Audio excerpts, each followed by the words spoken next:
Hi అండి, అందరికి good afternoon, happy Sunday. Sunday మీరేం తిన్నారు? నేనైతే ఇప్పుడు అప్పడాలు అయితే వేయిస్తున్నాను. అంటే నవరాత్రులు కదా, మేమైతే నాన్ వెజ్ అయితే తినమన్నమాట. చారు చేశాను.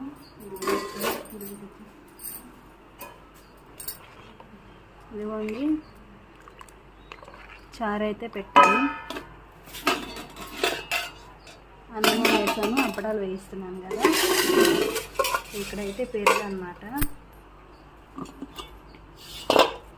ఇంకా దోశకి పప్పు నానబెట్టాను, ఒక పక్క వేయాలి.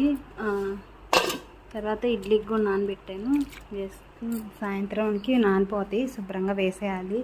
టిఫిన్ బయట తీసుకురావాలంటే చాలా అవుతున్నాయి అన్నమాట. అందుకని నేను ఇంట్లోనే తయారు చేస్తున్నాను. పిల్లలు కూడా హాలిడేస్కి అది ఇంటి దగ్గరే ఉంటున్నారు, ఏ ఒకటి అడుగుతూ ఉంటారు సాయంత్రం అప్పుడు కూడా. అందుకని నానబెట్టి ఉంచాను అన్నమాట. వీడియో నచ్చితే లైక్